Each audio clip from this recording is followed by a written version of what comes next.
Chapter 20. The third flight of Beelzebub to the planet Earth.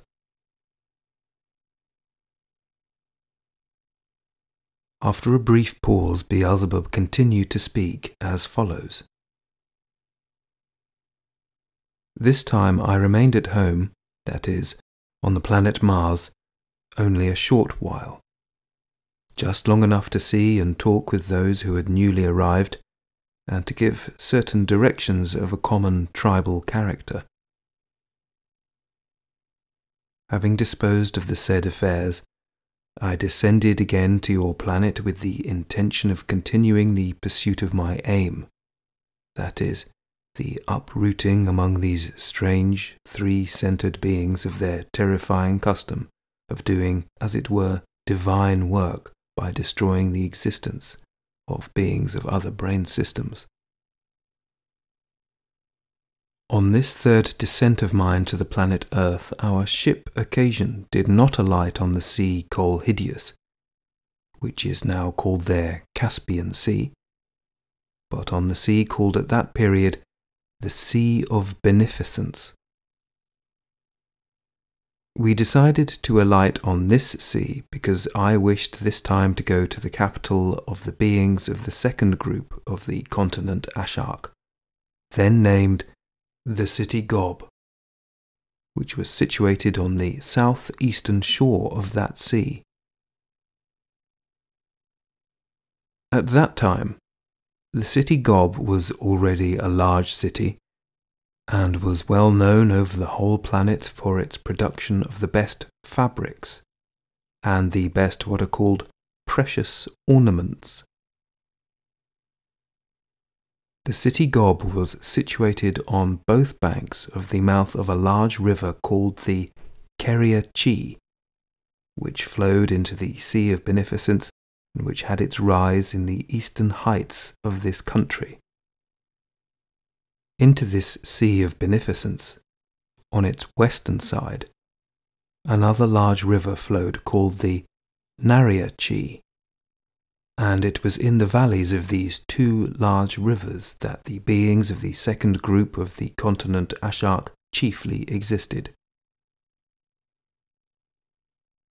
If you wish, my dear boy, I shall also tell you a little of the history of the rise of this group of beings of the continent Ashark, Beelzebub said to Hussein.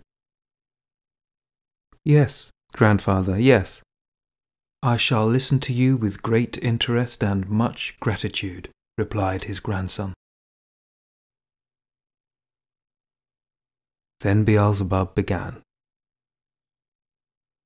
A long time before that period to which my present tale relates, namely, long before that second great catastrophe to that ill-fated planet, while the continent Atlantis was still existing and at the height of its splendor, one of the ordinary three-centered beings of that continent invented, as my latest detailed investigations and researches cleared up, that the powdered horn of a being of that particular exterior form then called a permeral was very effective against what they call diseases of every kind.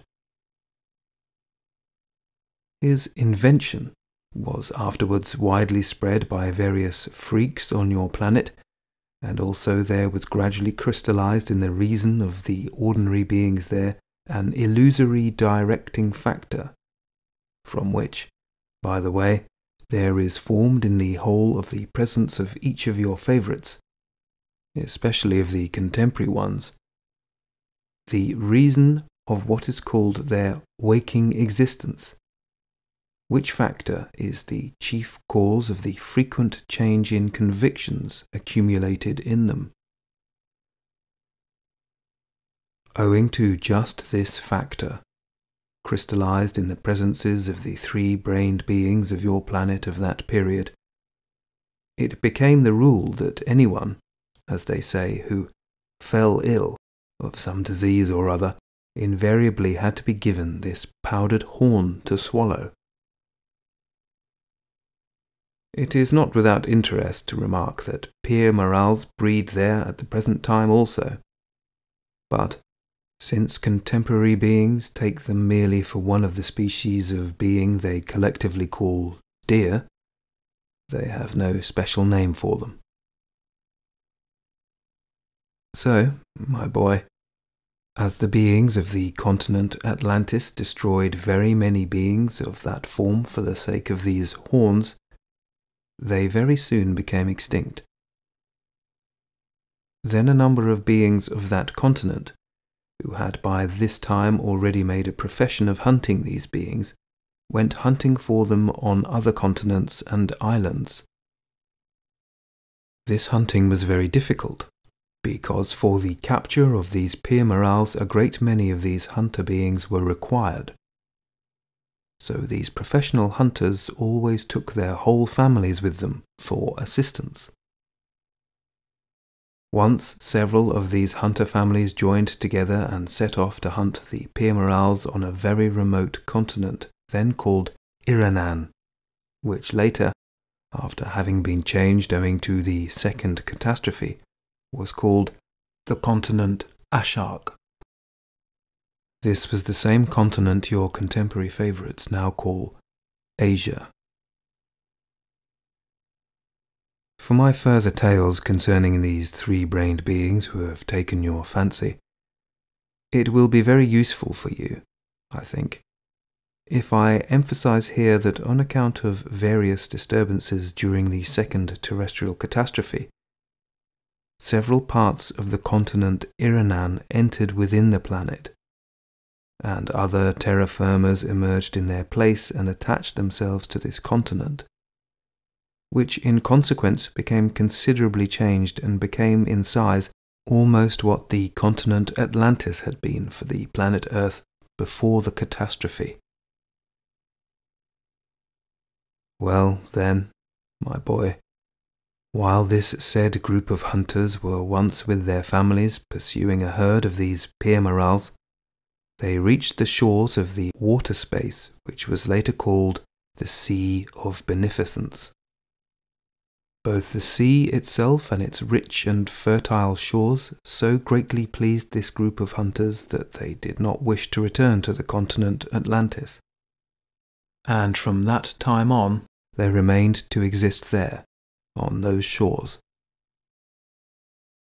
That country was at that time indeed so excellent and so subtanninalnian for ordinary being existence that no being who could think at all could help liking it. On that terra firma part of the surface of your planet, not only did there exist at that period multitudes of two-brained beings of the said exterior form, namely Pere Morals, but around this water space were also multitudes of various kinds of fruit trees, whose fruit then still served for your favourites as the principal product for their first being food. There were then also so many of the one-brained and two-brained beings which your favourites call birds, that when they flew in droves it became, as your favourites say, quite dark. The water space situated in the middle of that country, and then named the Sea of Beneficence, so abounded with fish that they could almost be caught, as they also say, with one's bare hands. As for the soil of the shores of the Sea of Beneficence, and also of the valleys of the two large rivers flowing into it, any part of them could be adapted for growing anything you like. In short, both the climate of this country and everything else so delighted the hunters and their families that none of them, as I have already said, had any desire to return to the continent Atlantis, and from that time on they remained there, and soon adapting themselves to everything, multiplied and existed, as is said, on a bed of roses. At this place in my tale I must tell you about an extraordinary coincidence which later had great consequences both for the first beings of this second group and for their descendants of most recent times. It seems that at the time when the said hunters from the continent Atlantis reached the Sea of Beneficence and decided to settle there was already existing on the shores of the same sea a being from the continent Atlantis who was at that time very important, and who belonged to the sect of Astrosovors, and who was a member of a learned society, the like of which has never since appeared on the planet Earth, and probably never will. This learned society then existed under the name of Akaldan, and this member of the Akaldans reached the shores of the Sea of Beneficence on account of the following. Just before the second great catastrophe, those genuine learned beings then existing on the continent Atlantis, who had organized that truly great learned society there, somehow became aware that something very serious had to happen in nature. So they began to observe very carefully all the natural phenomena of their continent. But however hard they tried, they could in no way find out what precisely had to happen. A little later on, and with the same aim, they sent some of their members to some continents and islands in order, by means of these common observations, perhaps to be able to find out what was impending. The members sent were to observe not only nature on the planet Earth, but also every kind of, as they then expressed themselves there, heavenly phenomena. One of these members, namely the mentioned important being, had chosen the continent Iranan for his observations and, having migrated there with his servants, had settled on the shores of the said water space later called the Sea of Beneficence. It was just this same learned member of the Society Akaldan who once chanced to meet certain of the mentioned hunters on the shores of the said Sea of Beneficence, and having learned that they had also come from the continent Atlantis, was naturally very glad, and began to establish relations with them. And when, shortly afterwards, the continent Atlantis entered within the planet and this learned Akaldan member had no longer any place to return to, he remained to exist with these hunters in that future Maral Placi. A little later this group of hunters chose this learned being, as the cleverest, to be their chief, and still later, this member of the great society Akaldan married the daughter named Remala of one of the hunters, and afterwards shared fully in the lives of the founders of the beings of that second group of the continent Iranan, or, as it is called at the present time, Asia. A long time passed. The beings of this place on the planet Earth were also born and were again destroyed, and the general level of the psyche of this kind of Earth beings was thereby changed, of course at times for the better, at times for the worse. Multiplying, these beings gradually spread over this country more and more widely, although always preferring the shores of the Sea of Beneficence and the valleys of those two large rivers which flowed into it. Only much later the centre of their common existence was formed on the southeastern shore of the sea, and this place they called the city Gob. This city became the chief place of existence for the head of this second group of being of the continent Ashar, whom they called King. The duties of this king were here also hereditary, and this inheritance began with the first chosen chief, who was the said learned member of the learned society Akhaldan. At the time to which the tale I began refers, the king for the beings of that second group was the grandson of his great-grandson, and his name was Knuzion. My latest detailed investigations and researches showed that there had been actualized by that same King Knuzion exceedingly wise and most beneficent measures for uprooting a terrifying evil which had arisen among the beings who, by the will of fate, had become his subjects. And he had actualized these said most wise and beneficent measures for the following reason. This same King Knuzion once constated that the beings of his community were becoming less and less capable of work, and that crimes, robberies, and violence and many other such things as had never occurred before were on the increase among them, or, if they had occurred, had seemed to be quite exceptional phenomena. These constatations surprised and at the same time grieved King Knuzion, who, after thinking deeply about it, decided to find out the causes of this sorrowful phenomenon.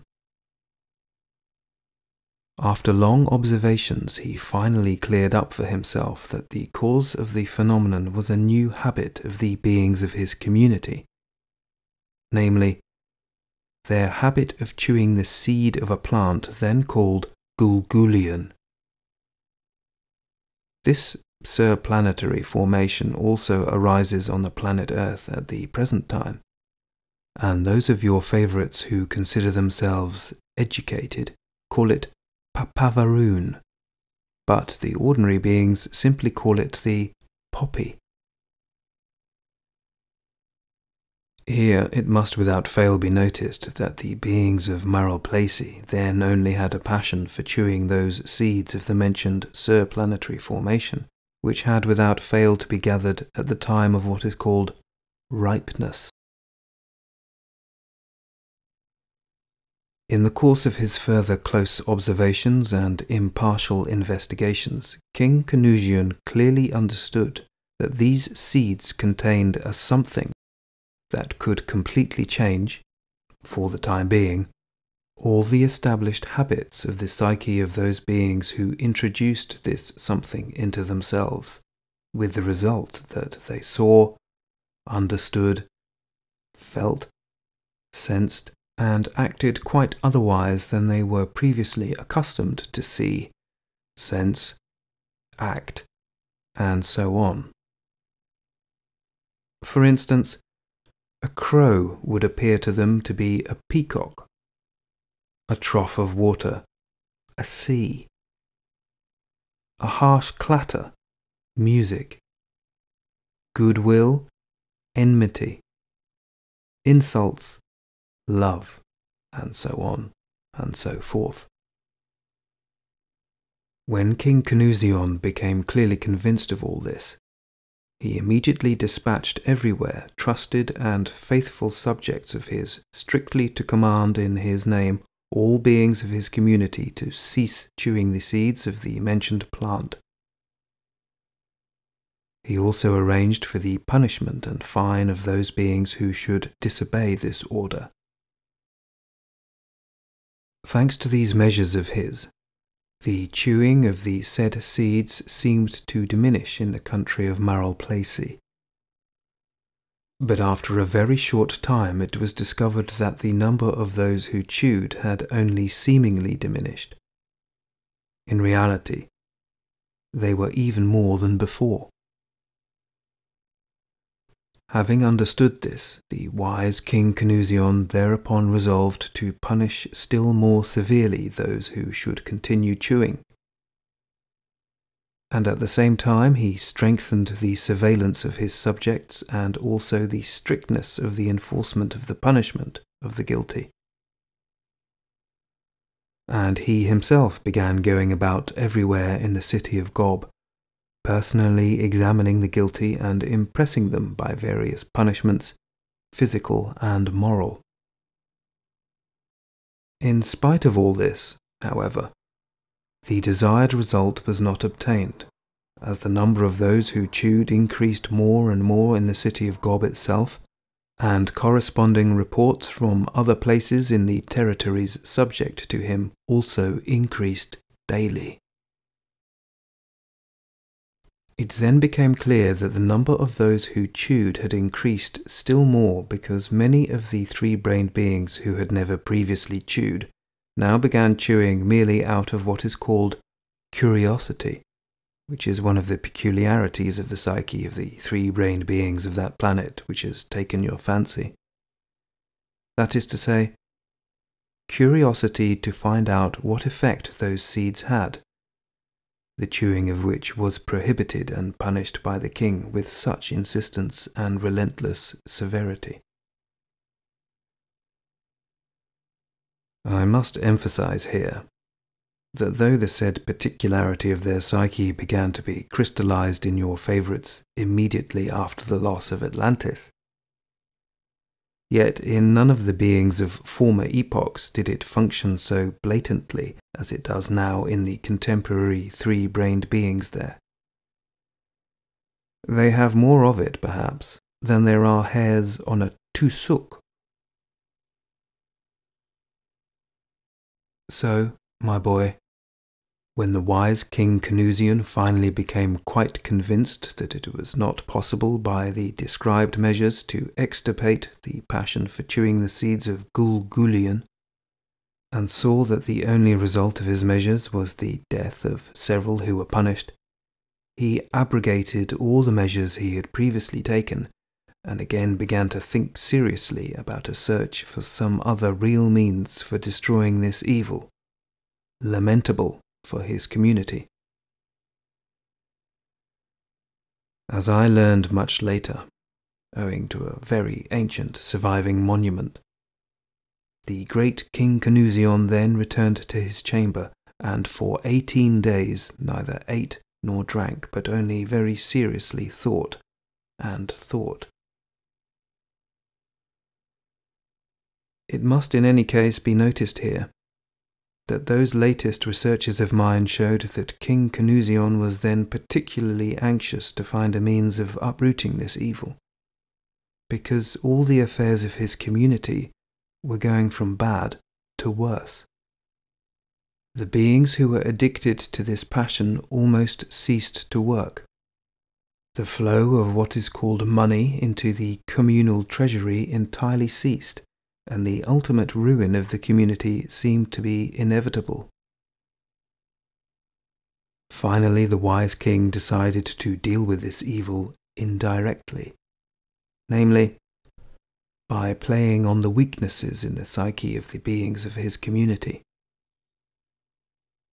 With this aim, he invented a very original religious doctrine, corresponding to the psyche of the beings of that time, and this invention of his he spread broadcast among all his subjects by every means at his disposal.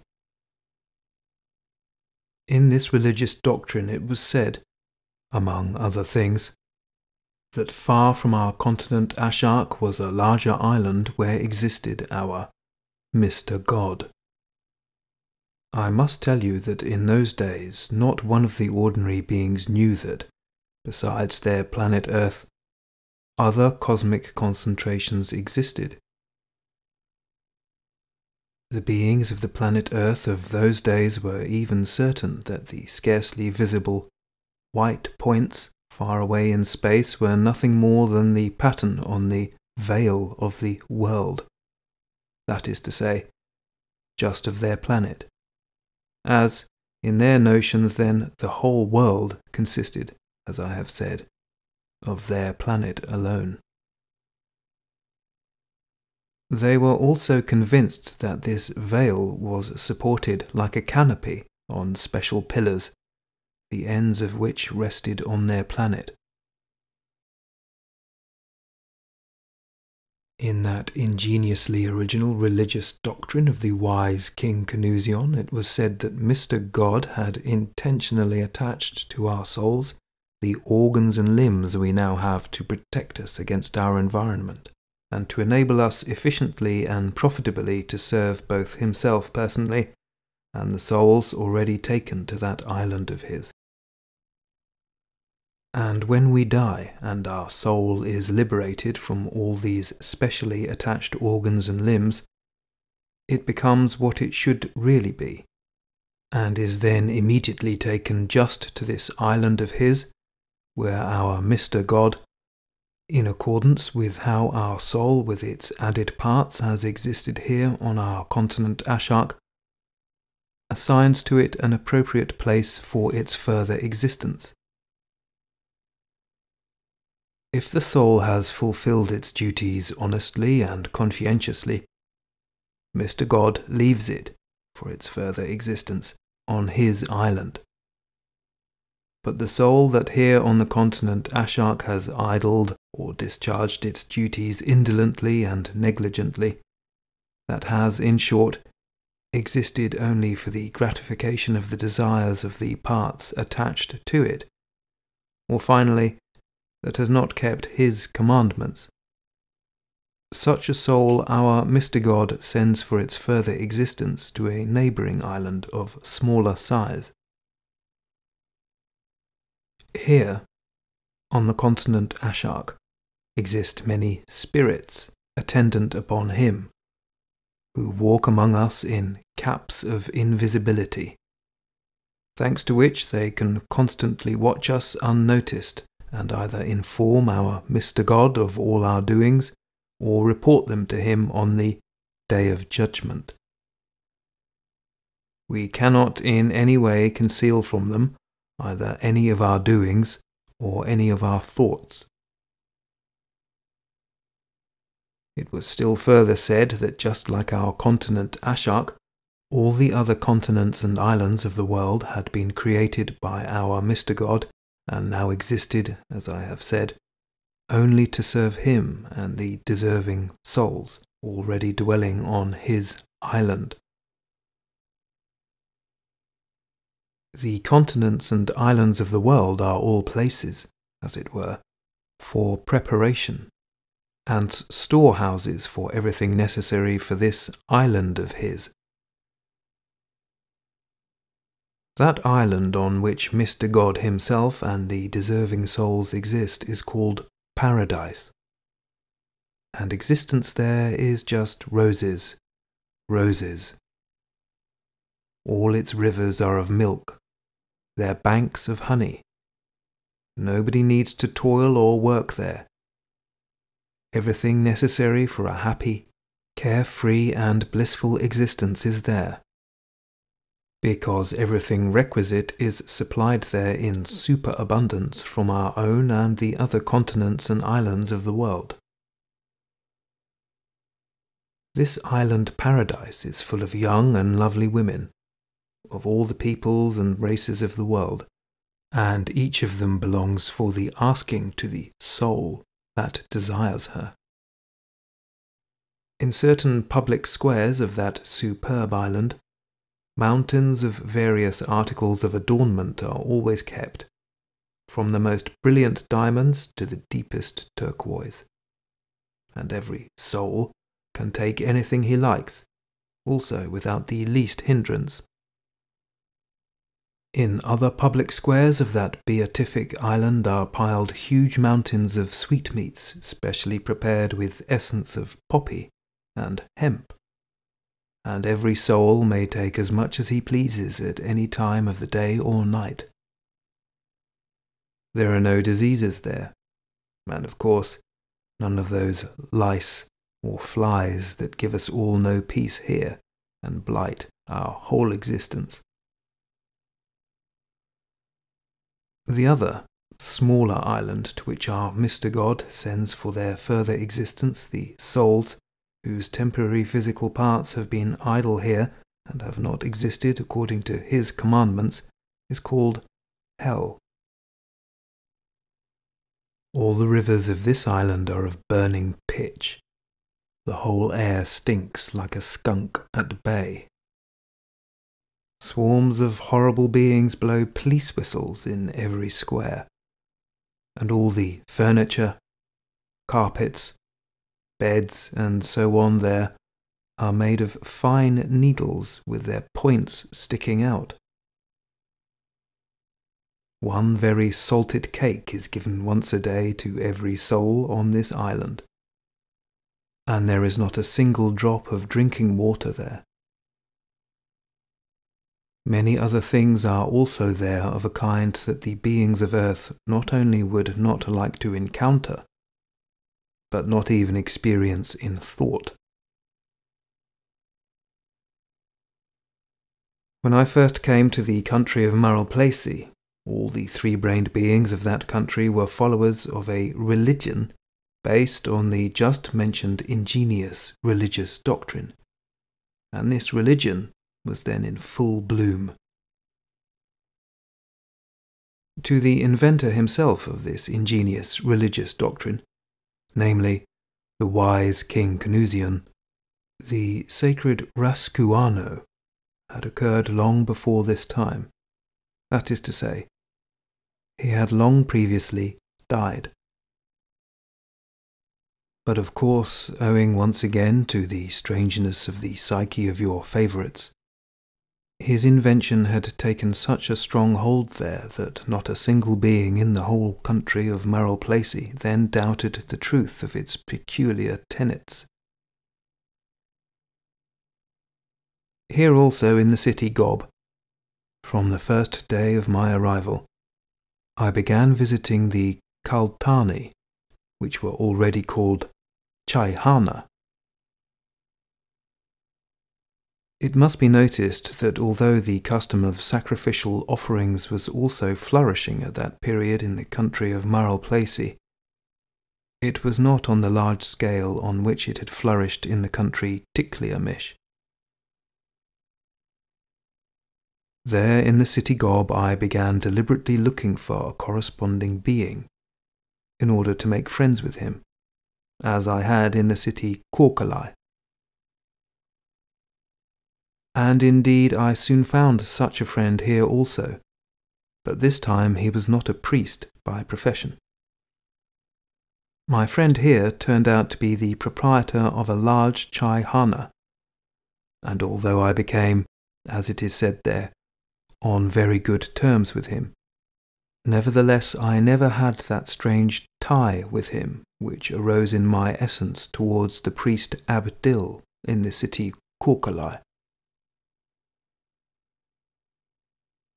Although I had already existed a whole month in the city Gob, I had neither decided upon nor undertaken anything practical for my aim.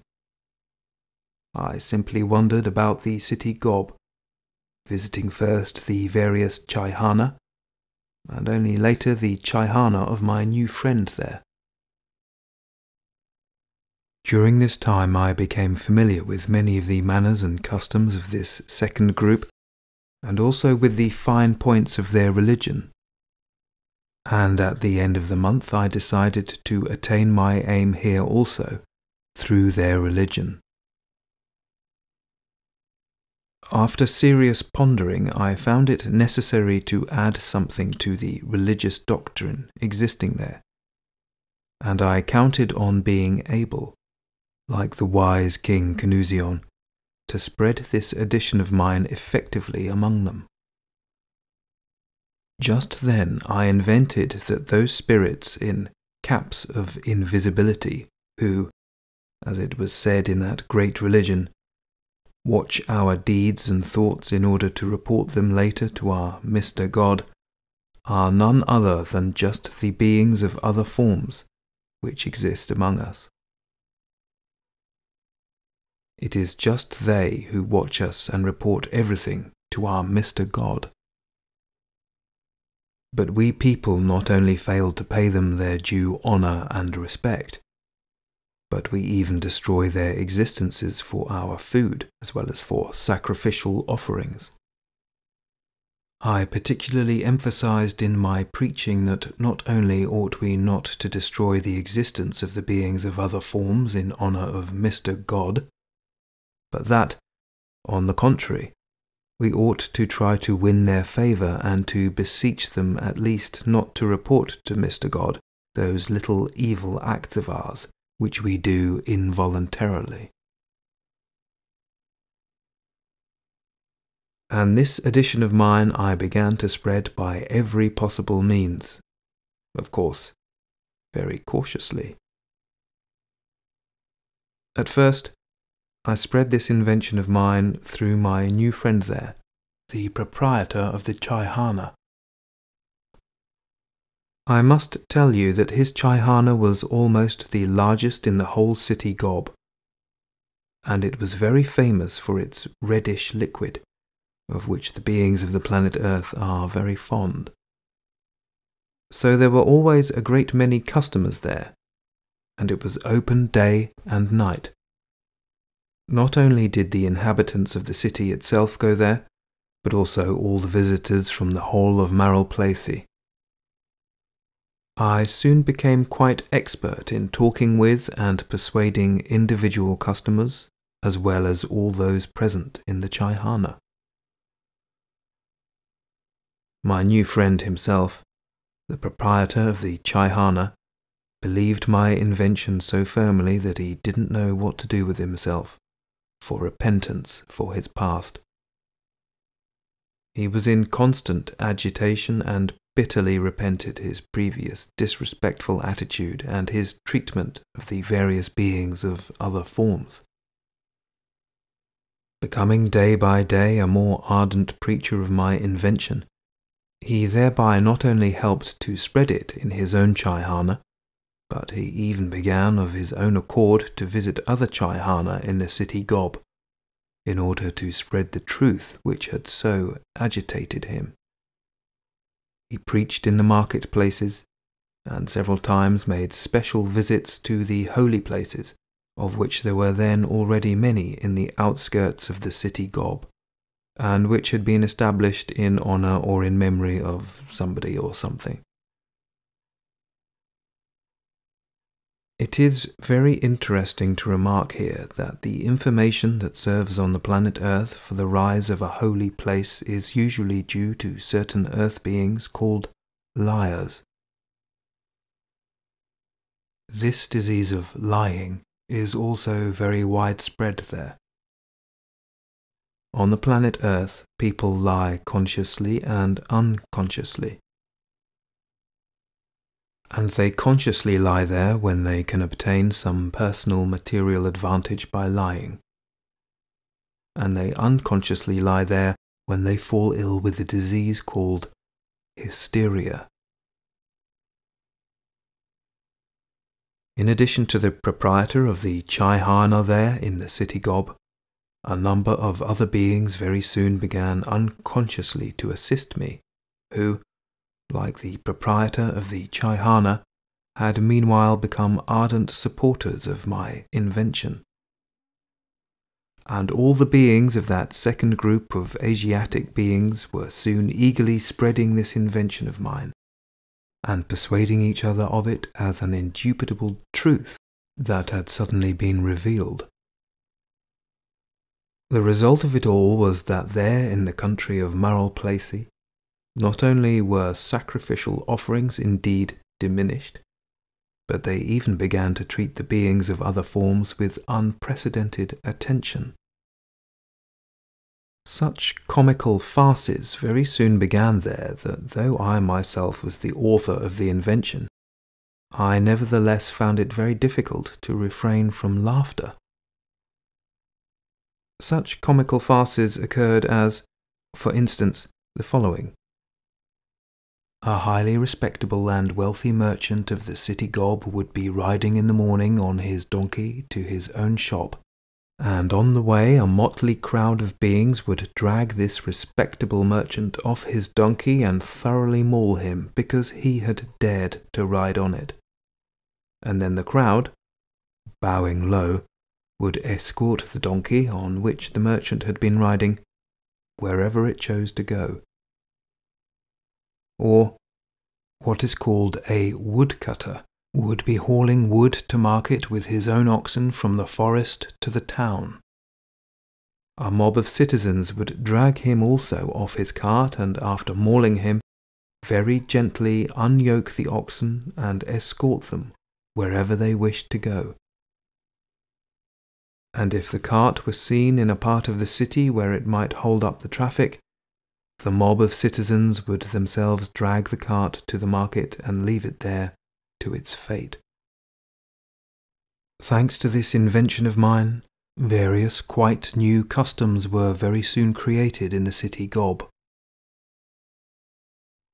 As, for instance, the custom was established there of placing troughs in all the squares, public places, and at the crossroads of the town, where residents of the city Gob could in the morning throw their choicest morsels of food for dogs and other stray beings of various forms, and at sunrise throw into the sea of beneficence every kind of food for the beings called fishes.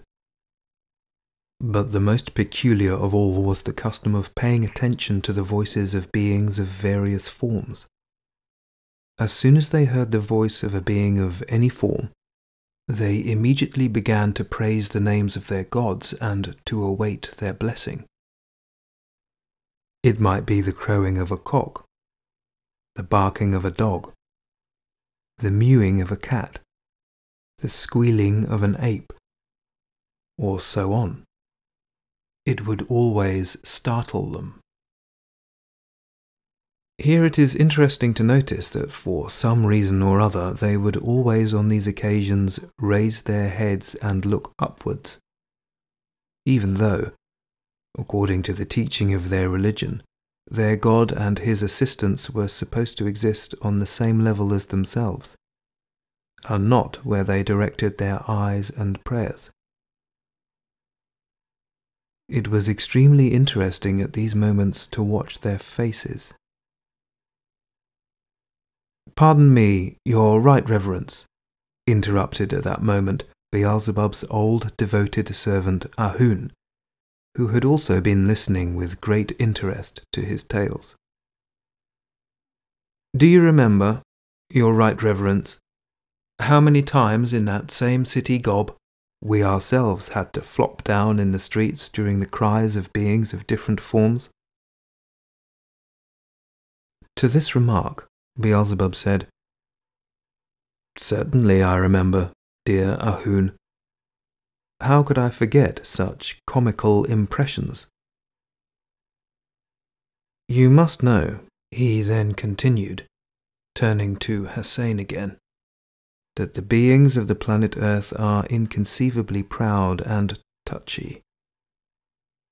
If someone does not share their views or agree to do as they do, or criticizes their manifestations, they are, very indignant and offended. If one had the power, he would order whoever dared not to do as he did, or who criticized his conduct, to be shut up in the kind of room which is usually infested by innumerable what are called rats and lice.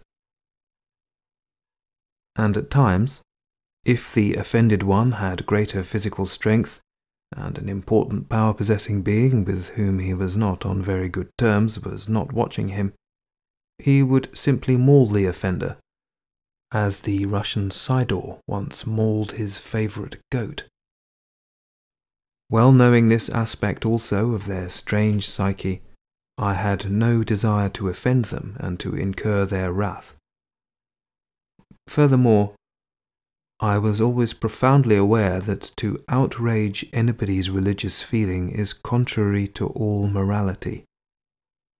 So, when existing among them, I always tried to do as they did, in order not to be conspicuous and attract their attention. Here it does no harm to notice that owing to the existing abnormal conditions of ordinary existence there among your favourites, the three-brained beings of that strange planet Earth, especially during recent centuries. Only those beings who manifest themselves not as the majority of them do, but somehow or other more absurdly, become noticed and consequently honored by the rest.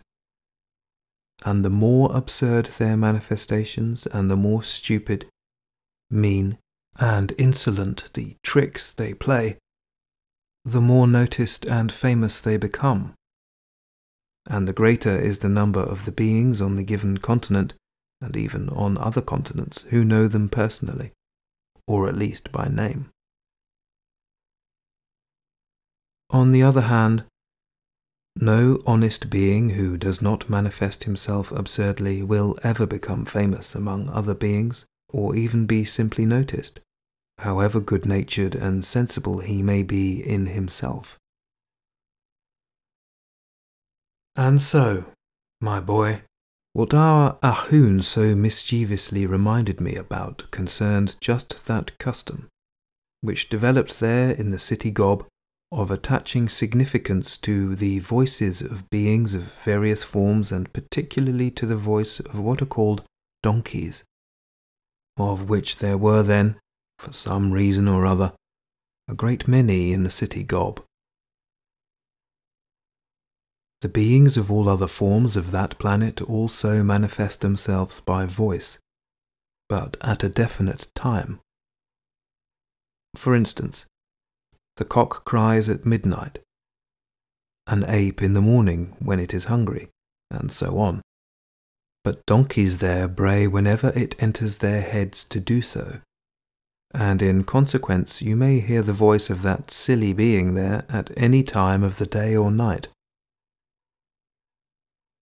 So, my boy, it was established there in the city gob that as soon as the sound of the voice of the donkey was heard, all who heard it had to flop down immediately and offer up prayers to their God and to their revered idols. And, I must add, these donkeys usually have a very loud voice by nature, and their voices carry a long way. Well then, as we walked along the streets of the city gob and saw the citizens flopping down at the braying of every donkey, we had to flop down likewise, so as not to be distinguished from the others. And it was just this comical custom, I see now, that tickled our old Ahun so much. You noticed, my dear Hussein, with what venomous satisfaction our old man reminded me, after so many centuries, of that comical situation of mine. Having said this, Beelzebub, smiling, went on with the tale he had begun. It is needless to say, he continued, that there also, in this second centre of culture of the three-brained beings of your planet, breeding there on the continent Ashark, the destruction of beings of other forms for sacrificial offerings entirely ceased. And, if isolated instances occurred, the beings of that group themselves settled accounts with the offenders without compunction. Having thus become convinced that there also, among that second group of beings of the continent Ashark, I had succeeded so easily in uprooting, for a long time, the custom of sacrificial offerings, I decided to leave. But I had in mind, in any event, to visit also the nearest large points where the beings of the same second group were breeding. And I chose for this purpose the region of the course of the river Narya Chi. Soon after this decision, I sailed with Ahun to the mouth of this river, and began to sail up against its current, having become persuaded that there had already passed from the beings of the city gob to the beings of this group populating these large centres the same new customs, and the same notions concerning sacrificial offerings by the destruction of the existence of other beings. we finally arrived at a small town called Arguinia, which in those days was considered the most remote point of the country Maralplacey.